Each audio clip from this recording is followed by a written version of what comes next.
नमस्कार साथियों, मैं सीमा यादव। उम्मीद करती हूँ आप सभी अच्छे होंगे। शुरू करते हैं गोदान का अगला भाग। होरी को रात भर नींद नहीं आई। नीम के पेड़ तले अपनी बांस की खाट पर पड़ा बार बार तारों की ओर देखता था। गाय के लिए एक नाद गाड़नी है, बैलों से अलग उसकी नाद रहे तो अच्छा। अभी तो रात को बाहर ही रहेगी, लेकिन चौमासे में उसके लिए कोई दूसरी जगह ठीक करनी होगी। बाहर लोग नजर लगा देते हैं, कभी कभी तो ऐसा टोना टोटका भी कर देते हैं कि गाय का दूध ही सूख जाता है। थन में हाथ ही नहीं लगाने देती, लात मारती है। नहीं, बाहर बांधना ठीक नहीं, और बाहर नाद भी कौन गाड़ने देगा। कारिंदा साहब नजर के लिए मुंह फुलाएंगे। छोटी छोटी बात के लिए राय साहब के पास फरियाद ले जाना भी उचित नहीं। और कारिंदे के सामने मेरी सुनता कौन है। उनसे कुछ कहूं तो कारिंदा दुश्मन हो जाए। जल में रहकर मगर से बैर करना लड़कपन है। आंगन है तो छोटा सा, लेकिन एक मड़ैया डाल देने से काम चल जाएगा। अभी पहला ही बयान है। 5 सेर से कम क्या दूध देगी। सेर भर तो गोबर ही को चाहिए। रुपया दूध लेकर कैसी ललचाती रहती है। अब पिए जितना चाहे। कभी कभी 2-4 सेर मालिकों को दे आया करूंगा। कारिंदा साहब की पूजा भी तो करनी होगी, और भोला के रुपए भी देने चाहिए। सगाई के ढकोसले में उसे क्यों डालूं। जो आदमी अपने ऊपर इतना विश्वास करे, उससे दगा करना नीचता है। 80 रुपए की गाय मेरे विश्वास पर दे दी। नहीं, यहां तो कोई एक पैसे को नहीं देखता। सन में क्या कुछ मिलेगा। अगर 25 रुपए भी दे दूं तो भोला को ढाढ़स हो जाएगा। धनिया से नाहक बता दिया। चुपके से गाय लाकर बांध देता तो चकरा जाती। लगती पूछने किसकी गाय है, कहां से लाए हो। खूब दिख करके तब उसे बताता, लेकिन जब पेट में बात पचे तब ना। कभी 2-4 पैसे ऊपर से आ जाते, उनको भी तो नहीं छिपा सकता। और यह अच्छा भी है, उसे घर की चिंता रहती है। अगर उसे मालूम हो जाए कि इनके पास भी पैसे रहते हैं तो नखरे बघारने लगे। गोबर जरा आलसी है। नहीं, मैं गऊ की ऐसी सेवा करता कि जैसी करनी चाहिए। आलसी मटरगश्ती ही क्या करता था। दादा के सामने ही जो भी था वो किया उसने। इस उम्र में कौन आलसी नहीं होता। बेचारे पहर रात को कुट्टी काटने लगते, कभी द्वार पर झाड़ू लगाते, कभी खेत में खाद फेंकते। मैं पड़ा सोता रहता था। कभी जगा देते तो मैं बिगड़ जाता और घर छोड़कर भाग जाने की धमकी देता। लड़के जब अपने माँ बाप के सामने भी जिंदगी का थोड़ा सुख न भोगेंगे, तो फिर जब अपने सिर पड़ गई तो क्या भोगेंगे। दादा के मरते ही क्या मैंने घर को नहीं संभाला। सारा गांव यही कहता था कि होरी घर बर्बाद कर देगा, लेकिन सिर पर बोझ पड़ते ही मैंने ऐसा चोला बदला कि लोग देखते रह गए। सोना और हीरा अलग ही हो गए। नहीं तो आज इस घर की ही क्या बात होती। 3 हल एक साथ चलते, अब तीनों अलग अलग चलते हैं। बस समय का फेर है। धनिया क्या क्या दोस्त था। बेचारी जब से घर में आई कभी तो आराम से न बैठी। डोली से उतरते ही सारा काम सिर पर उठा लिया। अम्मा को पान की तरह फेरती रहती थी, जिसने घर के पीछे अपने को मिटा दिया। देवरानियों से काम करने की को कहती थी तो क्या बुरा करती थी। आखिर उसे भी तो कुछ आराम मिलना चाहिए। लेकिन भाग्य में आराम लिखा होता तब ना। तब देवरों के लिए मरती थी, अब अपने बच्चों के लिए। वह इतनी सीधी, गमखोर, निर्छल न होती तो आज शोभा और हीरा जो मूछों पर ताव देते फिरते हैं, कहीं भीख मांगते होते। आदमी कितना स्वार्थी हो जाता है। जिसके लिए लड़ो वही जान का दुश्मन हो जाता है। होरी ने फिर पूर्व की ओर देखा। शायद भिनसार हो रहा है, यानी कि सुबह हो रहा है। गोबर काहे को जागने लगा। नहीं कहते तो यही सोया था कि मैं अंधेरे ही चला जाऊंगा। जाकर नाद तो गाड़ दूं, लेकिन नहीं, जब तक गाय द्वार पर ना आ जाए नाद गाड़ना ठीक भी नहीं है।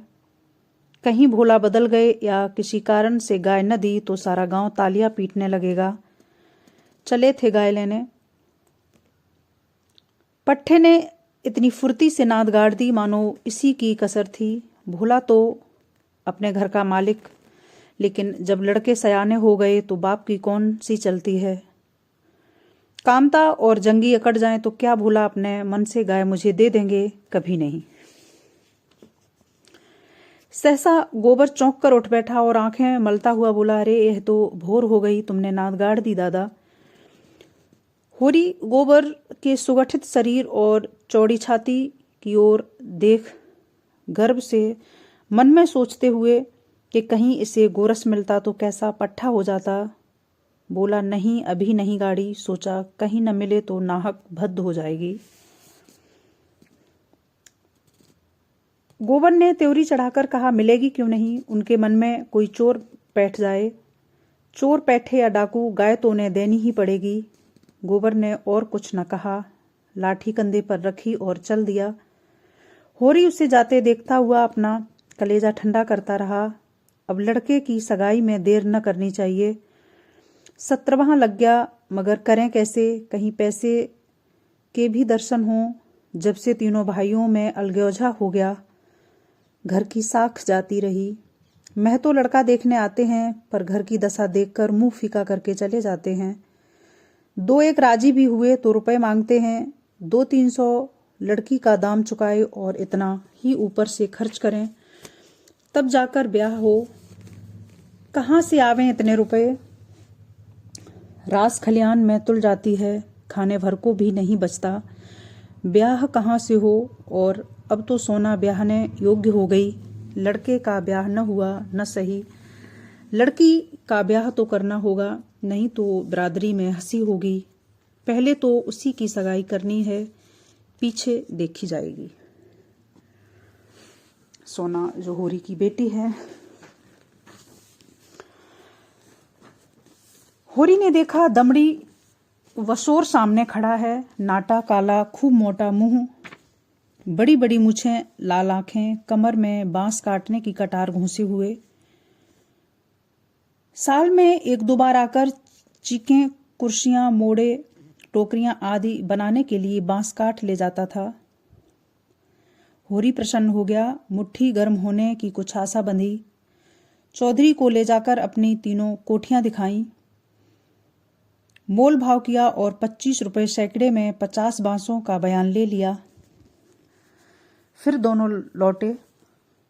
होरी ने उसे चिलम पिलाई, जलपान कराया और तब रहस्यमय भाव से बोला, मेरे बांस कभी 30 रुपए से कम में नहीं आते, लेकिन तुम घर के आदमी हो, तुमसे क्या मोल भाव करता। तुम्हारा वह लड़का जिसकी सगाई हुई थी अभी परदेश से लौटा कि नहीं? चौधरी ने चिलम का दम लगाकर खांसते हुए कहा, उस लौंडे के पीछे मर मिटा महतो। जवान बहू घर में बैठी थी और वह बिरादरी की किसी दूसरी औरत के साथ परदेश मौज करने चल दिया। बहू भी दूसरे के साथ निकल गई।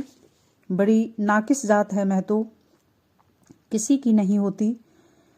कितना समझाया कि तू जो चाहे खा, जो चाहे पहन, मेरी नाक न कटवा, लेकिन कौन सुनता। औरत को भगवान सब कुछ दे, रूप न दे, नहीं वह काबू में नहीं रहती। कोठियां तो बट गई होंगी। होरी ने आकाश की ओर देखा और मानो उसकी महानता में उड़ता हुआ बोला, सब कुछ बट गया चौधरी। जिनको लड़कों की तरह पाला पोसा वह बराबर के हिस्सेदार हैं, लेकिन भाई का हिस्सा खाने की अपनी नीयत नहीं। इधर तुमसे रुपए मिलेंगे, उधर दोनों भाइयों को बांट दूंगा। 4 दिन की जिंदगी में क्यों किसी से छल कपट करूं? नहीं कह दूं कि 20 रुपए सैकड़े में बेचे हैं तो उन्हें क्या पता लगेगा।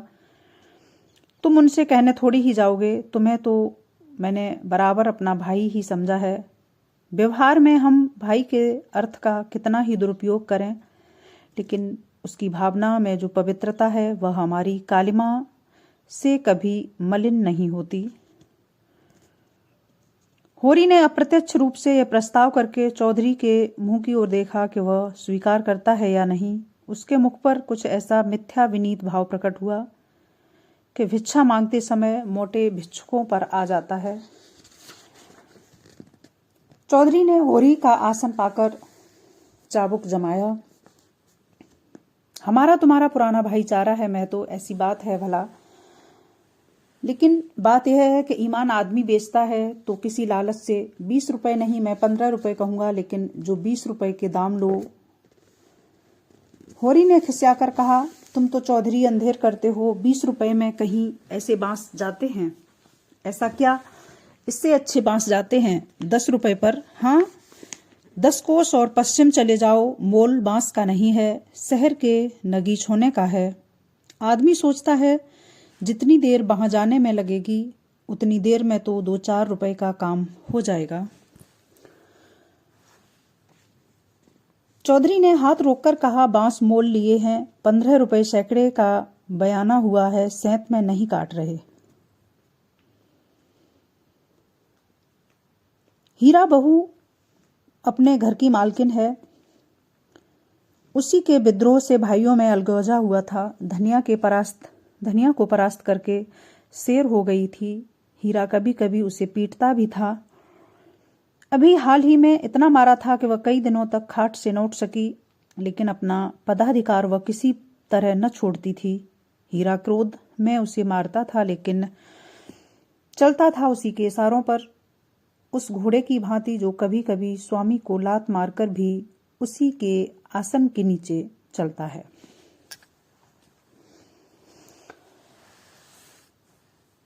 ये हर घर में होता है कि जिम्मेदारी पूरे घर की बड़े इंसान पे आती है, जो बड़ा होता है या जो करने वाला होता है, लेकिन जब वो सब कुछ करके तैयार कर दे तो हिस्से वाले पहले खड़े हो जाते हैं। न वो तब बदला था, न अब बदला है।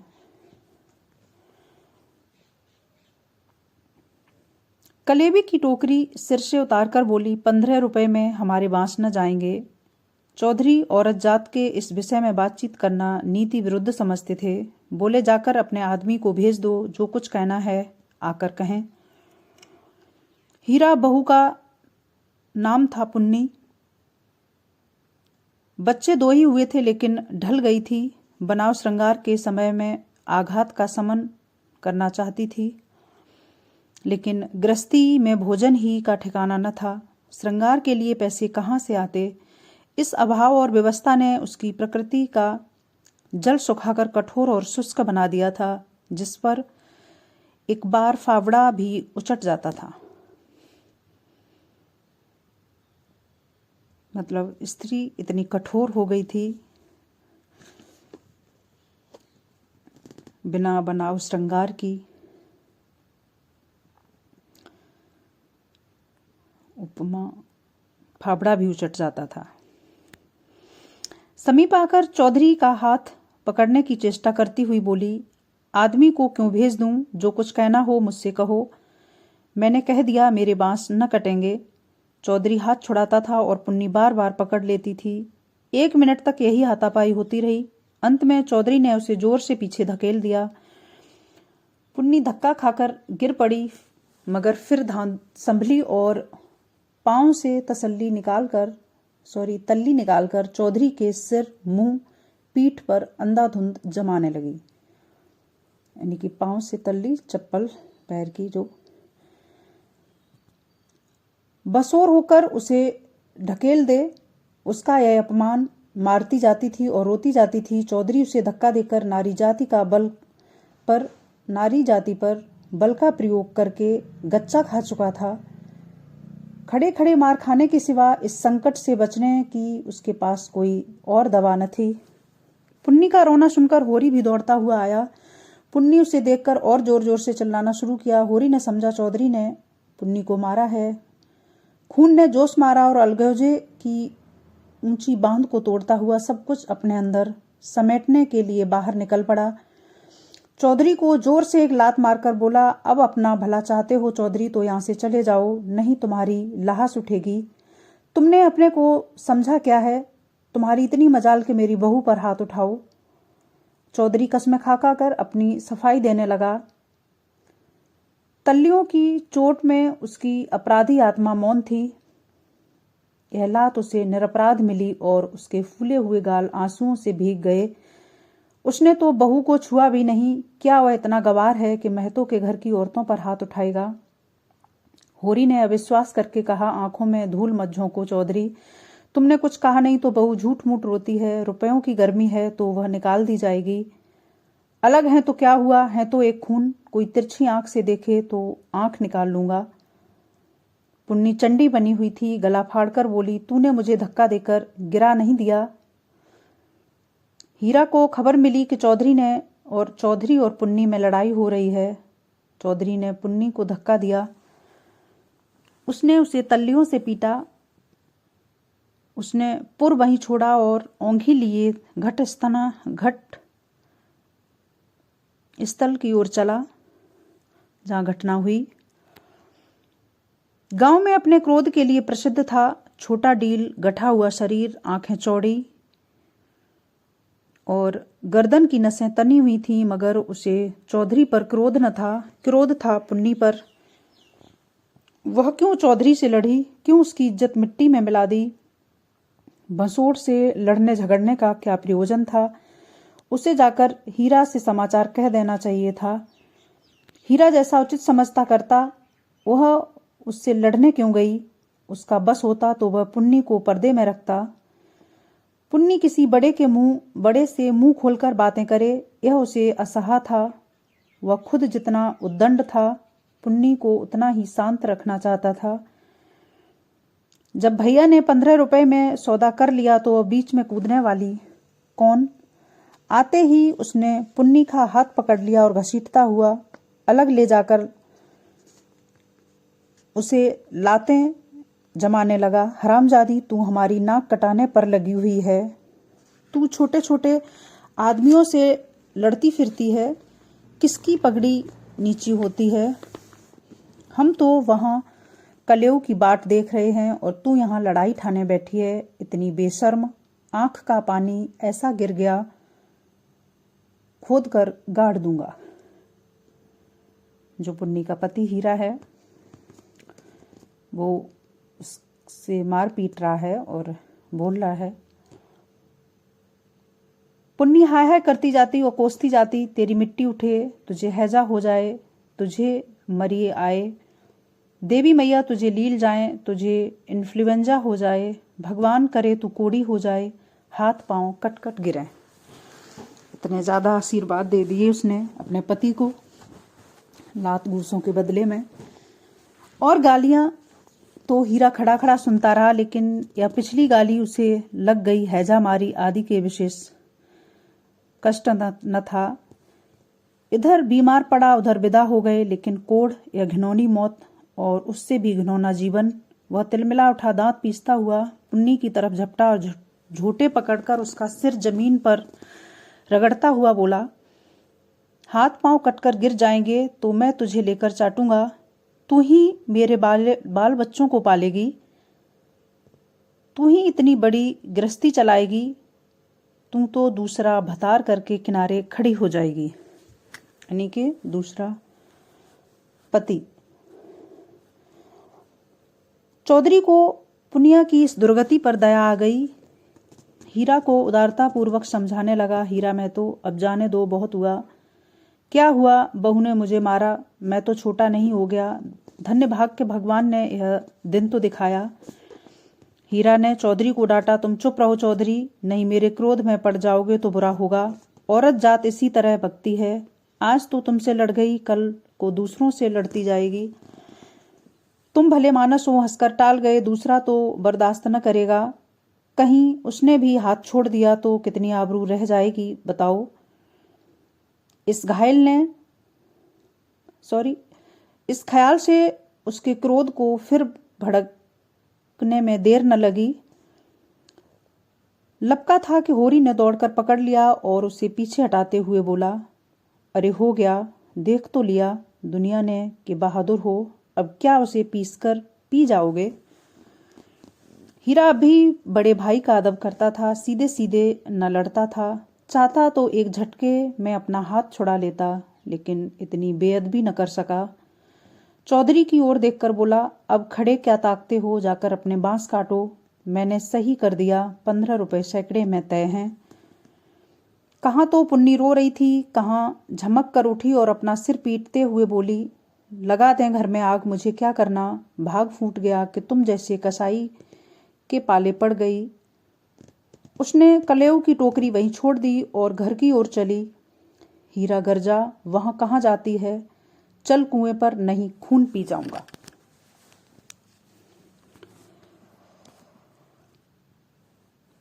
पुन्नी के पांव रुक गए। इस नाटक का दूसरा अंक न खेलना चाहती थी। चुपके से टोकरी उठाकर रोती हुई कुएं की ओर चली। हीरा भी पीछे पीछे चला। होरी ने कहा, अब फिर मार धाड़ न करना, इससे औरत बेशर्म हो जाती है। इतना पिटने के बाद अब बचा क्या था जो वो बेशर्म होती। धनिया ने द्वार पर हाँक लगाई, तुम वहां खड़े खड़े क्या तमाशा देख रहे हो, कोई तुम्हारी सुनता भी है कि यूं ही शिक्षा दे रहे हो। उस दिन इसी बहू ने तुम्हें घूंघट की आड़ में दाढ़ी जार कहा था, भूल गए। बहुरिया होकर पराए मर्दों से लड़ेगी तो डांटी न जाएगी। होरी द्वार पर आकर नटखटपन के साथ बोला, और जो मैं इसी तरह तुम्हें मारूं, क्या कभी मारा नहीं जो मारने की साध बनी हुई है। इतनी बेदर्दी से मारता तो तू घर छोड़कर भाग जाती। पुनिया बड़ी गमखोर है। ओहो, ऐसे तो बड़े दर्द वाले हो, अभी तक मार का दाग बना हुआ है। हीरा मारता है तो दुलारता भी है। तुमने खाली मारना सीखा, दुलार करना सीखा ही नहीं। मैं ही ऐसी हूं कि तुम्हारे साथ निवाह हुआ। अच्छा रहने दो, बहुत अपना बखान कर लिया। जब तू रूठ कर नहर भाग जाती, महीनों खुशामद करता, तब कहीं जाकर आती थी।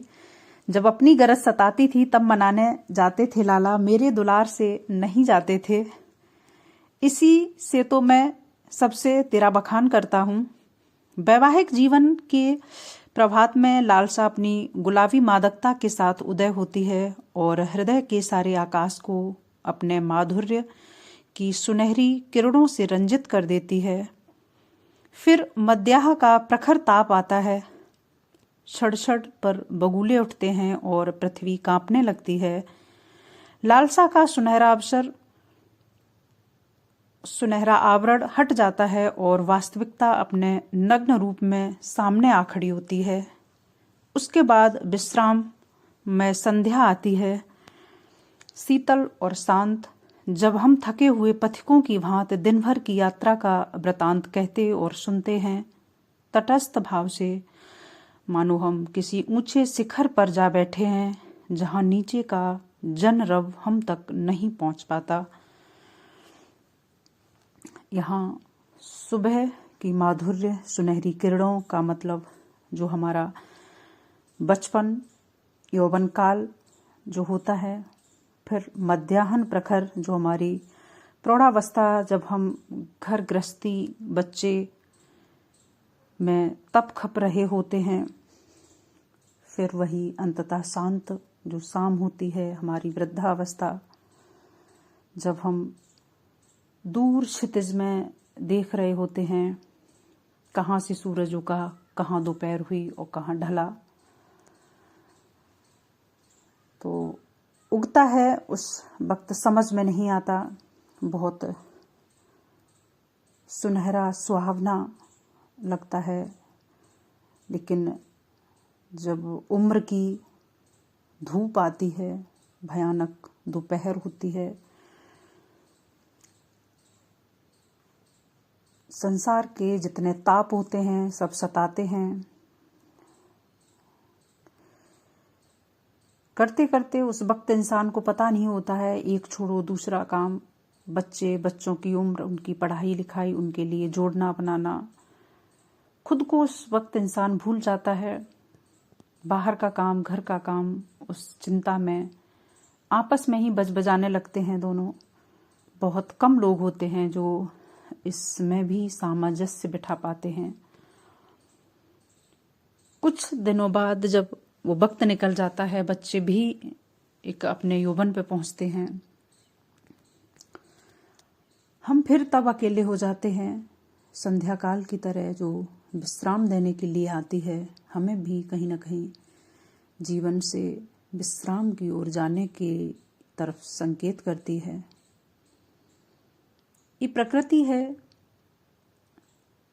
सुबह दोपहर शाम। हमारा जीवन भी वही है, सुबह दोपहर शाम। सूर्यदेव सुबह उगते हैं, पूरे ताप पे दोपहर में चढ़ते हैं, शाम को फिर ढल जाते हैं। उम्र है, हम दुनिया में आए, यौवन काल हुआ, अंततः फिर वृद्ध होके मृत्यु शैया पे चले गए। पर इस बीच हम सही और गलत, ये हर एक के लिए है, हमारे लिए भी है, मैं भी उसी में शामिल हूँ, मैं कोई अलग नहीं। गलत हम क्यों तब भी करते हैं जब ये निश्चय है कि हमें जाना ही है यहाँ से। ये सब आज भी है, कल भी था और हमेशा रहेगा। जैसे महाभारत हुआ, दुर्योधन कृष्ण के समझाने पे भी ये बोला था कि मैं एक सुई की नोक के बराबर भी भूमि में नहीं दूंगा पांडवों को। काश वो उस वक्त समझ गया होता कि ये जमीन तो हमेशा थी, तेरे आने से पहले भी थी, तेरे जाने के बाद भी है। पता नहीं कितने लोग आए और चले गए, वो जमीन कहीं नहीं गई।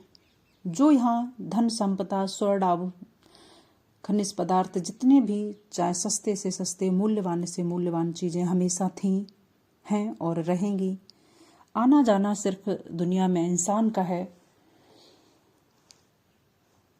तो हमें नियति का और अपनी मेहनत का लेना चाहिए, विश्वासघात का नहीं, किसी के साथ विश्वासघात करके नहीं, दूसरी की कमाई धोखे से नहीं, अपनी मेहनत का लो। क्योंकि इस शरीर को एक दिन नष्ट ही होना है, तो मेहनत इससे क्यों न ली जाए जिससे तुम्हारा धर्म बना रहे। अगली बार के लिए कुछ ऐसा बो के जाओ कि अन्यत्र तुम्हें कहीं जन्म लेना पड़ा तो वो तुम्हारे काम फिर आए। जैसे हम जमीन में बीज डालते हैं तो वो उगता है, तुमने जो डाला वही उगेगा। नियति भी हमें वही देती है जो हमने किया। अच्छा किया होगा तो अच्छा देगी, और गलत किया तो गलत भी देती है। वो अपने पास किसी का कुछ नहीं रखती, नेचर भी वही है। आपने जो किया वो आपको जरूर देता है। कभी कभी हम परेशान होते हैं कि ऐसा क्यों हो रहा है। शायद हम खुद का ही मंथन नहीं कर पाते कि हमने गलती कहाँ की। इतना तो सीख लेना चाहिए, चाहे वो महिला हो या पुरुष। मैं महिलाओं की तरफ ज़्यादा इशारा करती हूँ कि आज जिस अवस्था में वो हैं, अवस्था ये नहीं कि वो अज्ञानी हैं, पढ़ी लिखी हैं इसलिए ज़्यादा परेशान हैं, क्योंकि उन्हें हर वक्त, आज के समय में एक वक्त था जब पढ़ी लिखी नहीं थी, उन्हें इतना ही पता था कि यही काम करना है और घर में रहना है। आजकल शिक्षित हो रही हैं तो उनके ऊपर एक शिक्षा का अलग से भार दे दिया जा रहा है कि तुमने क्या कर लिया, पढ़ लिख के ही क्या कर लिया। तो क्यों पढ़ रही हैं? क्योंकि रोजगार की इतनी समस्या है हमारे यहाँ। आप कितनी भी बड़ी एजुकेशन ले लो, लेकिन जब 4 साल 8 साल कोई वैकेंसी ही नहीं होगी तो आप जाओगे कहाँ, क्या करोगे? एक महिला ही है जिसे सब कुछ देखना पड़ता है, घर गृहस्थी, बच्चे भी और खुद को भी। तो कहीं ना कहीं इन सब में वो खुद ही इग्नोर हो जाती है, खुद से ही। और तो कोई पूछेगा क्या जब हम स्वयं ही स्वयं को नहीं देख पाते। कभी बच्चों में, घर में, गृहस्थी में सबकी फिक्र होती है हमें। सुबह ड्यूटी, स्कूल, आना जाना, कपड़े, खाना पीना, सब कुछ, लेकिन स्वयं का हमें ध्यान ही नहीं होता कि हमें भी आराम की ज़रूरत है, हमें भी इस चीज़ की ज़रूरत है, या हमारा भी कोई कैरियर है जहाँ हम खुद को खड़ा कर सकें। कि कोई बोलने से पहले 2 बार सोचे।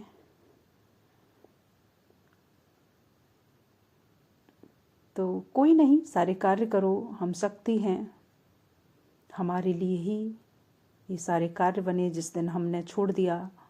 और जहाँ जहाँ जिन बहनों ने छोड़ दिया उनकी दुर्दशा हुई है, तो ये न करें, क्योंकि बच्चे हमारे हैं, घर हमारा ही है और हम ही से सब कुछ है, हम भी उसी में हैं। तो खुद का भी ध्यान रखें। यदि पढ़े लिखे हैं, कुछ करना चाहते हैं, तो ज़रूर थोड़ा सा वक्त उसी में से निकाल कर खुद को दें, ज़रूर दें। ज़रूरी नहीं होता है कि हम कोई नौकरी ही करें, ज़रूरी होता है कि हम एजुकेशन के किस लेवल तक पहुँचे, कितना हमने सीख लिया। वो कहीं ना कहीं जो आज हमने सीखा है, जितनी सीढ़ियाँ हमने चढ़ ली, कहीं ना कहीं हम अपने बच्चों को उससे ऊपर ही उठा देंगे। चाहे वो संस्कार हो, शिक्षा हो, सब में ये हमारा ही कर्तव्य है और कर्तव्य ही हमारा धर्म है। जो सही है वो हमेशा ही सही होता है। तो प्लीज़ हमारी सभी बहनों से ये प्रार्थना है कि बच्चों को, चाहे बेटी हो या बेटा, सही संस्कार दें। आजकल इक्वलिटी मीन्स बराबरी की बात हर कोई करता है, तो बेटियां मांगती हर चीज़ हैं, देने भी चाहिए, लेकिन कुछ रूल्स हैं, क्योंकि नेचर ने ही हमें अलग बनाया। तो कहीं ना कहीं हमें कुछ चीज़ें हमारी पर्दे की भी हैं, कुछ संस्कारों की भी हैं, जहाँ नजरें झुकाना या झुकना कमज़ोर का काम नहीं है। ये गलत है जो वो ये सोचते हैं कि वो झुक गई। ये हमारे संस्कार होते हैं कि हमें हर किसी से नज़र नहीं मिलानी चाहिए।